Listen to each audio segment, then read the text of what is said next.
और शुक्रवार के दिन माता लक्ष्मी के लिए अग्नि में आहुति दीजिए। महाराज, शाम के समय पर सूर्यास्त के पहले शिव महापुराण की कथा कहती है, अग्नि पुराण कहती है, नर्मदा पुराण कहती है, लिंग पुराण कहती है कि बेलपत्री के वृक्ष के नीचे, नीचे तो नीचे वो भी जाने दो, यहां तक वर्णन किया शिव महापुराण में तो कि बेलपत्री का जो फल होता ना, बेल फल जो होता है, कहते हैं अगर किसी व्यक्ति के यहाँ लक्ष्मी की कमी होती है, संपदा की कमी होती है, जिसके यहाँ पैसा नहीं आता, धन नहीं आता, तो बेल का जो फल होता है, बेलपत्री का जो फल होता है, उस फल के गूदे को, बेलपत्री के फल का गुर्दा निकाल लो, सुखा लो, गाय के घी में उसको डुबो लो और शुक्रवार के दिन माता लक्ष्मी के लिए अग्नि में आहुति दीजिए। महाराज, शाम के समय पर सूर्यास्त के पहले ये जो आहुतियां हम बेले के गुर्दे के फल की गाय के घी में डुबोकर माता लक्ष्मी और भगवान विष्णु के नाम से देते हैं, महाराज 2 या 3 शुक्रवार करोगे, लक्ष्मी की कभी कमी नहीं आती, संपदा बढ़ती है। एक प्रयोग और कर कर देखना, कभी अगर मौका मिले आपको तो प्रयोग कर कर देखिए। लिंग पुराण के अंदर लिखा हुआ है, शिव पुराण में, लिंग पुराण में और स्कंद पुराण में कहा गया है कि अगर किसी ने बेले के फल को, बेले के फल का अगर थोड़ा सा भी गुर्दा पाया है, बेले के फल को खाया हो या बेल का रस पिया हो या बेल के फल का जूस पिया हो, अगर वो व्यक्ति का अनायास किसी कारणवश प्राण भी छूट गए हो, तो शिव महापुराण की कथा कहती है कि 27 दिन तक वो बेल के फल का रस उसके नस नस में रहता है, तो उस व्यक्ति को यम नहीं छूते, वो कैलाश पर निवास करता है। मर भी जाता है तो अधोगति में नहीं पड़ता, नरक नहीं भोगता, वो बैकुंठ पद का कामी हो, बैकुंठ का निवासी।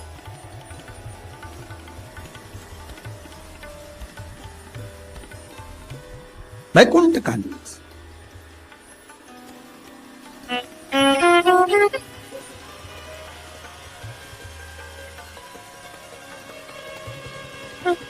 ये जो शिव जी को चढ़ती बेलपत्री हुई, शमी पत्र हुआ, मदार का पुष्प, आंकड़े का जो पुष्प हुआ, ये सब साधारण नहीं है साथ। शंकर का एक एक गुण तत्व ग्रहण करने वाले, शंकर का अनुमोदन करने वाले, शिव को एक एक वस्तु जो चढ़ने वाली साधारण नहीं। और निवेदन करूंगा, अगर जिंदगी में थोड़ी सी तकलीफ है, दुख है, कष्ट है, परेशानी है, 5 कमलगट्टे, और निवेदन करूंगा अगर जिंदगी में थोड़ी सी तकलीफ है, तांबे के लोटे में जल भरकर है रख लीजिए। 5 कमलगट्टे सीधे हाथ पर 5 कलश को रखो, जिसमें 5 कमलगट्टे के लोटे में जल भरकर रख लीजिए। श्री सीधे हाथ पर उस कलश को नमस्को, जिसमें 5 मंत्र का 5 बार स्मरण कर कर आपको जो तकलीफ है उसको हृदय चित्त से धरकर नमस्तक से कलश को लगाकर किसी एकांतेश्वर महादेव पर, किसी वृक्ष के नीचे विराजमान हो, ऐसे एकांतेश्वर महादेव पर अपनी कामना कर कर वो जल समर्पित कर दो। 1 बेलपत्र, 1 कमलगट्टा उठाकर अपने घर पर लेकर आ जाओ। जो तकलीफ बहुत ज्यादा हो रही है, 5 दिन में आपको मालूम पड़ जाएगा, 5 दिन में अंतर आ जाएगा। दुनिया में किसी की सामर्थ्यता नहीं है कि तुमको नीचे दबा दे। जिसके मस्तक पर बेलपत्री की लकड़ी का चंदन शिव को लेपित कर कर यदि मस्तक पर लगता है, कोई बेलपत्री का वृक्ष यदि सूख जाता है, उसकी जो लकड़ी होती है उसका चंदन भी हम शिव को लगाकर अपने मस्तक पर लगाते हैं, या बेलपत्री के वृक्ष के नीचे की मिट्टी को भी यदि हम त्रिपुंड बनाकर सिर पर चढ़ाते हैं, तो दुनिया में किसी की सामर्थ्यता नहीं है कि तुमको हरा दे, तुमको विजय प्राप्त होती है। वो बहन जी बोली 97 लाख का कर्जा चूका गुरुजी केवल दीप लगाने से शिव को, और आपने जो दीप बताया था, और वो दीप की गणना आज फिर कर रहा हूं इस व्यासपीठ से, फिर बाबा के धाम से ये मीरा भयंदर की पवित्र भूमि पर अगर वो चरित्र सामने आया है और वो दीदी के माध्यम से अगर बात निकली है, तो उन दीप की गणना फिर बोल रहा हूं इस व्यासपीठ से, फिर वर्णन कर। जो आपने दीप बताया था, उस दीप के प्रभाव से आज हमारा 97 लाख का कर्जा बाबा ने 3 महीने में चुकाया। कैसे व्यवस्था करी, क्या व्यवस्था करी, ये वही जानता। वो 2 दीप आज अगर कथा निकली है ज्वालासुर की, तो अपने भीतर वो 2 दीप का महत्व अपने अंदर उतार कर रखी है। वो 2 दीप साधारण नहीं है, जो हमने पहले 7 साल पहले भी कथा के माध्यम से बताया था। यदि आप लोग YouTube पर कथा सुनते होंगे, जब व्यक्ति हताश हो जाता है, कर्जे में लदालूम हो जाता है, बहुत दुखी हो जाता है, कुछ भी नहीं रहता, फैक्ट्री नहीं चलती, व्यापार नहीं चलता, कोई काम नहीं चलता, ना कोई व्यापार चल पाता है, टूटकर आखिरी में सोचता है अब बच्चों का भरण पोषण कहाँ से करूं, परिवार को कैसे पालूं, मर जाऊं तो अच्छा है। मेरा उन लोगों से निवेदन है, मरना किसी चीज का हल नहीं, उसकी कृपा होना चाहिए, उसकी दया होना चाहिए, किसी दूसरे की सामर्थ्यता नहीं। केवल देवता देंगे पल्ला झाड़ कर, और मेरा कुबेर भंडारी देगा छप्पर झाड़ कर, और वो देता है, साधारणता में नहीं देता, थोड़ा बहुत तो देता ही नहीं है। पूरी कथा को देखिए, 10 साल 20 साल 30 साल की कथा निकाल कर देखिए, पूरी कथा की वीडियो आप निकालिए, हर वीडियो में आप देखोगे भगवान ने जिसकी भी गोदी में बच्चा दिया, एक एक तो कम दिया, 2 ज्यादा दिया, क्योंकि उसकी रीति है, देता छप्पड़ फाड़ के। मैं ज्वालासुर को समाप्त नहीं, इसकी बैलेंसिंग करूंगा, और ये ज्योति के रूप में रहेगा। मां शक्ति के पास में भी ज्योति के रूप में, शिव के पास में भी ज्योति के रूप में। इसलिए जब तुम संपूर्ण तरह से हार जाओ, लगे अब कुछ भी नहीं अपने पास में, एकदम खाली हो गए, कुछ भी नहीं बचा, तब बेलपत्र के वृक्ष के नीचे शंकर जी के मंदिर के सम्मुख में 2 दीप लगाना प्रारंभ कर दीजिए। एक लंबी बाती का दीप, एक गोल बाती का दीप, एक शक्ति का, एक शिव का, दोनों दीप घी के, दोनों सामने रखो, बाबा को प्रार्थना करो। शिव मंदिर में लगाने के बाद फिर बेलपत्री के वृक्ष के नीचे जाओ। उस बेलपत्री के वृक्ष के नीचे जाना जिसकी छांव तुम्हारे ऊपर पड़े, पौधा नहीं, पौधे की छांव नहीं आ पाती अपने ऊपर, पौधा छोटा सा रहता है तो उसकी छांव नहीं आती। बेलपत्र के वृक्ष की छांव में बैठकर 2 दीप लगाओ जिसकी छांव है। 2 महीना नियम ले लो, शाम के समय पर दिन भर मेहनत करूंगा, परिश्रम करूंगा, अपने व्यापार को बढ़ाऊंगा, कर्म करूंगा, मेहनत करूंगा, और शाम को प्रदोष काल में मेरे घर का कोई भी व्यक्ति जाएगा, शिव मंदिर में 2 दीप और बेलपत्र के वृक्ष के नीचे 2 दीप लगाएगा। 2 महीना इंतजार करना, मेरा बाबा हाथ पकड़कर तुम्हें ऐसा दौड़ाएगा कि शिव अपने आप करुणा करने लगेगा। छोड़ता नहीं है शिव। दुनिया में एक दोस्त ऐसा है मेरा देव अधिदेव महादेव, दुनिया में एक मित्र ऐसे हैं मेरे शंकर भगवान, जिन्होंने शंकर को अपना सर्वस्व मान लिया। दुनिया में शिव वो दोस्त हैं, वो मित्र हैं कि संसार के मित्र भले छोड़ दें, पर मेरा महादेव अंतिम श्वास तक नहीं छोड़ता, हाथ पकड़ कर रखता। आपके घर में छोटा सा शिवलिंग विराजमान, निवेदन है जहां पर भी शिवलिंग आपके घर में विराजमान है, अगर छोटी सी कटोरी में एक बेलपत्र को आप नीचे रखिए, छोटी सी कटोरी उस बेलपत्र के ऊपर रखकर उसमें थोड़ा सा मधु शहद शंकर भगवान की साक्षी में शिव जी के सामने अगर शुक्रवार की शुक्रवार रखना प्रारंभ कर दो, धीरे धीरे संपदा की वृद्धि अपने आप होना प्रारंभ हो जाए। बेलपत्री की मध्य पत्ती पर, बेलपत्री की बीच की पत्ती पर लगाया हुआ चंदन और पत्ती के 3 पत्तियों का जहां पर मिलन हुआ है उस जगह पर लगाया हुआ शहद शिव को जब चढ़ाया जाता है तो वो भाग्य की बेकार रेखा को भी बदल देता है, वो साधारण नहीं है। शुक्रवार के दिन बेलपत्री के वृक्ष के नीचे बैठकर घृत का दिया लगाकर शरीर में जो रोग है उसका स्मरण कर कर शंकर जी से विनय कर कर, हे भोलेनाथ, आपने शुक्र देवता को संजीवनी मंत्र दिया है, तो क्या आप मेरे को वो मंत्र प्रदान नहीं करोगे? मेरे रोग, मेरी बीमारी, मेरे दुख को आप नहीं हरोगे? शिव से कहो, ये शरीर आपने दिया है और भजन करने के लिए दिया है, स्मरण करने के लिए दिया है, कीर्तन करने के लिए दिया है, तो संभालोगे भी आप। और बेलपत्री की ओर मुख कर कर, घी का दिया लगाकर महामृत्युंजय मंत्र का स्मरण कर लेने पर धीरे धीरे धीरे धीरे धीरे धीरे वो रोग समाप्ति की ओर आता चले जाता।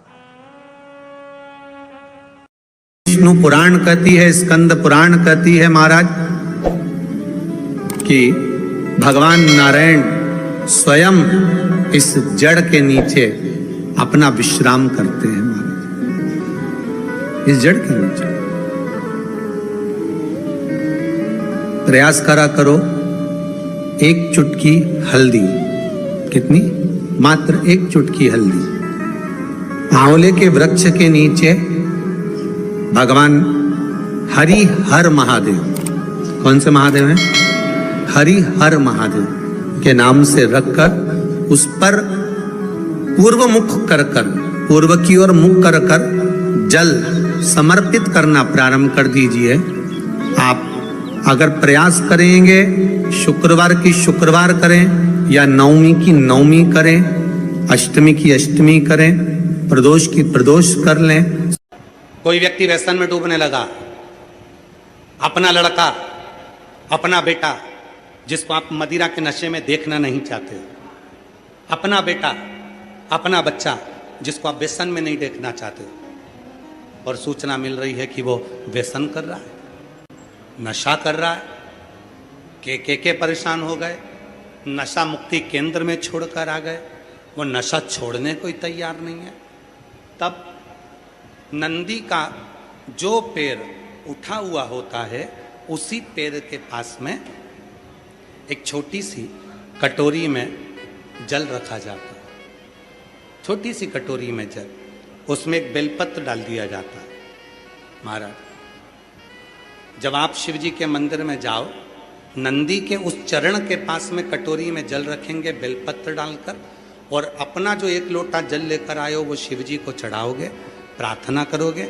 जल चढ़ाने के बाद आप जब वापिस आओगे, उसी कटोरी को, जो बेलपत्र रखा हुआ जल है, उसको लेकर आइए, और जो व्यसन में डूबा हुआ व्यक्ति है, जो बच्चा नवयुवक नशा नहीं छोड़ रहा है, उसको धीरे धीरे रोज प्रतिदिन वो जल थोड़ा थोड़ा रोज का देना प्रारंभ करिए। धीरे धीरे उसको व्यसन से नफरत होने लगेगी और वो छोड़ना प्रारंभ कर देगा। व्यसन का कितना भी ग्रसित होगा, वो धीरे धीरे धीरे धीरे उसको छोड़ देगा। नशे, ये नंदी का एक चरण जो ऊपर होता है, धर्म का चरण, ये कोई साधारण चरण नहीं है नंदी का, ये नंदी का कोई साधारण चरण नहीं है।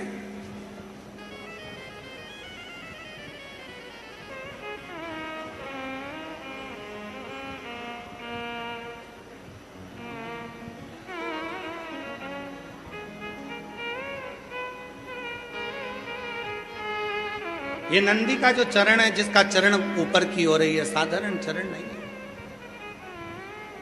कहते हैं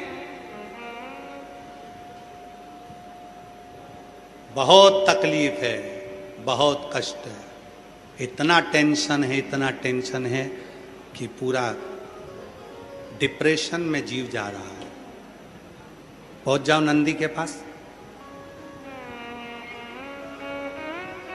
बैठ जाओ नंदी के पास में, जो चरण उठा हुआ है उसी के पास में बैठ जाओ, नंदी के बिल्कुल बाजू पास। कुछ देर ओम का नाद करना प्रारंभ करिए।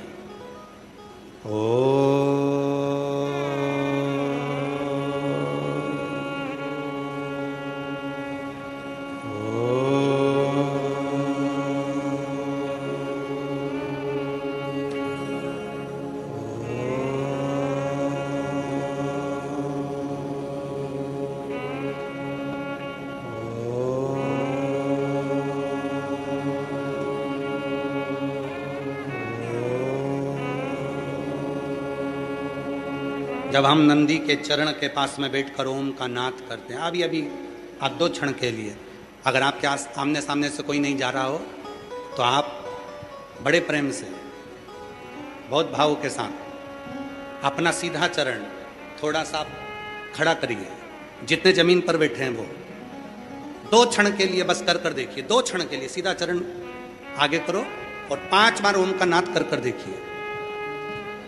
कमर दुख रही है, पीठ दुख रही है, सिर दुख रहा है, डिप्रेशन हो रहा है, टेंशन है, 5 बार ओम का उच्चारण करना है आपको। केवल चरण आप इस तरह से इसको चरण को रख लो, बस केवल इस चरण को खड़ा करो और साथ में ओम का लंबा नाद करेंगे, सब साथ में बोलेंगे।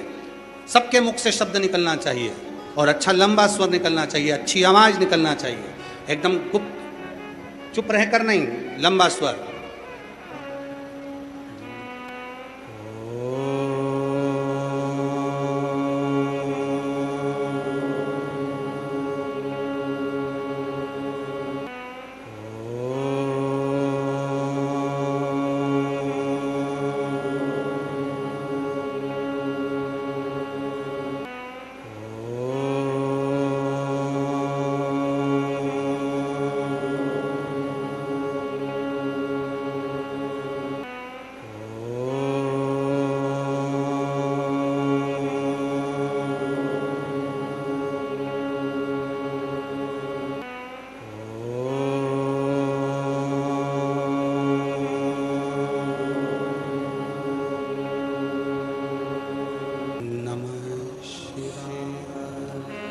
आराम से बैठिए, नेत्र खोलकर स्मरण करिए।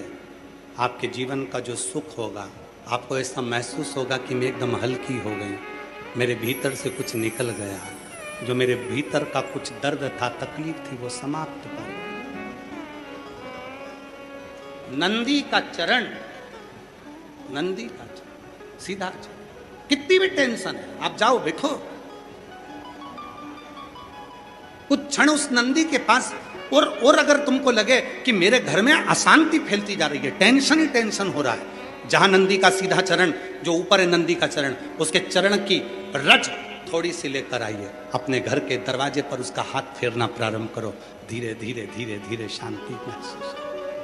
नंदी और शिवलिंग के बीच में एक सोमसूत्र होता है, वो सूत्र बंधे होने से नंदी से करी गई प्रार्थना शिव क्षण भर में सुन लेते हैं और हमारे दुखों को समाप्त करना प्रारंभ।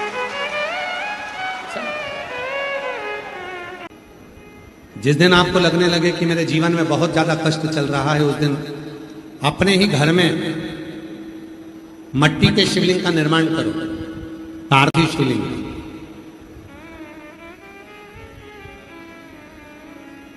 एक दुर्वा, एक बेलपत्र, एक दुर्वा, एक बेलपत्र, एक कनेर का पुष्प जल चढ़ाने के बाद उसी पार्थिव शिवलिंग पर समर्पित करो। दीप लगाकर बाबा से प्रार्थना करो और बाद में उसी शिवलिंग को उसी मट्टी के गमले में विसर्जन भी करो। उसी गमले में उसका विसर्जन करो, उसी गमले में उसका विसर्जन करो।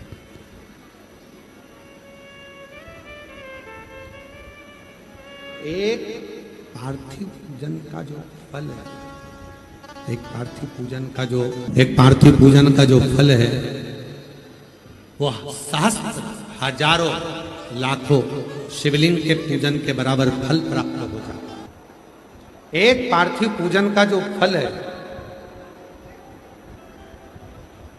एक पार्थिव पूजन का जो फल है, वो सहस्त्र हजारों लाखों शिवलिंग के पूजन का फल। इसलिए अधिक मास के शिवरात्रि पर, अधिक मास की शिवरात्रि है 13 तारीख, 13 जून को अधिक मास की शिवरात्रि रहेगी। शाम को 7 बजे पूरी दुनिया अपने अपने घर में पार्थिव शिवलिंग का पूजन करेगी। शाम को 7 बजे आप और हम सब मिलकर अपने अपने घर में पार्थिव मिट्टी का शिवलिंग बनाकर, जो लोग पंडाल में है वो पंडाल में ऑनलाइन पूजन करेंगे, जो घर पर है वो घर पर ऑनलाइन पूजन करेंगे, पार्थिव पूजन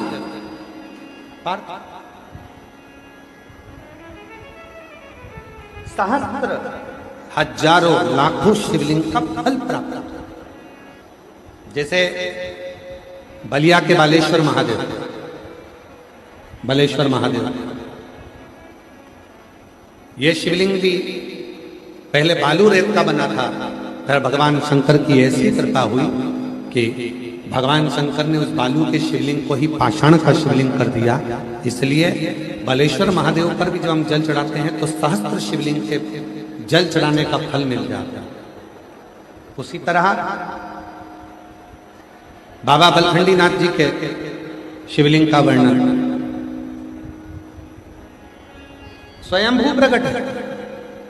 बाबा बलखंडी नाथ जी का शिवलिंग, जब हम बाबा बलखंडी नाथ जी के दर्शन करते हैं, स्मरण करते हैं, पूजन करते हैं, अर्चना करते हैं, तो उसके भी सहस्त्र शिवलिंग के पूजन का फल प्राप्त होता है। चढ़ाओ एक लोटा जल। कभी कभी अगर ऐसा लगे जीवन में कि दुख बहुत ज्यादा आ गया है, बहुत तकलीफ आ गई है, तो लाल चंदन को घिसकर उस लाल चंदन का लेपन भगवान शंकर पर कर कर फिर पानी चढ़ाओ। अगर कोई संकट भारी है और निकट रहा, जैसे किसी नारी का गर्भ नहीं ठहर रहा, 15 साल हो गए, 20 साल हो गए, 25 साल, जैसे इसने लिखा एक माता ने कि 18 साल की बेटी हो गई थी पर संतान में पुत्र नहीं, तो उसने भाव से कथा सुनी।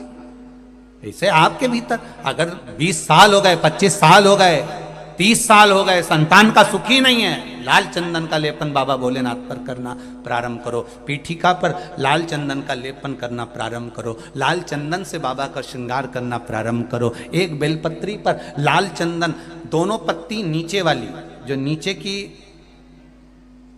नीचे की जो 2 पत्ती होती है, इस पे लाल चंदन और बीच वाली पत्ती पर पीला चंदन लगाकर बाबा के शिवलिंग को समर्पित करिए, बाबा से प्रार्थना करिए, रोज प्रार्थना करो। परंतु एक बात का स्मरण रहे, 25 साल हो गए, 20 साल हो गए, 30 साल हो गए, संतान नहीं, तो पहले जल से अभिषेक कराना, अभिषेक कराकर उस जल का आचमन करने के बाद हाथ को खासा करना, धोना, उसके बाद में फिर वापिस बाबा का स्नान कराओ, फिर चंदन का लेपन कराओ, फिर एक लोटा जल चढ़ाकर बाबा का स्नान कराओ। बाबा का बड़ा सुंदर भाव से लाल चंदन से जो अभिषेक करता है, बाबा को लेपन कर कर फिर जल चढ़ समर्पित करता है, निश्चित है उसकी गोदी मेरा देव अधिदेव महादेव जरूर भरता है। ये निश्चितता है। हम तो बेटियों से भी कहते हैं, जिसका विवाह नहीं हो रहा हो, 25 साल, 30 साल, 27 साल, 28 साल, 32 साल, 40 साल हो गए हो, नहीं हो रहा हो बेटा बेटी का विवाह, उसे लाल चंदन का प्रयोग अशोक सुंदरी वाली जगह पर 7 बिंदी लाल चंदन की लगाकर 7 बेलपत्र 7 बिंदी पर रखिए और महाराज अपनी कामना कर कर भगवान से आइए, बाबा देगा, करेगा, 3-4 महीने में विवाह पक्का करेगा। ये लाल चंदन की महत्वता है शिव तत्व।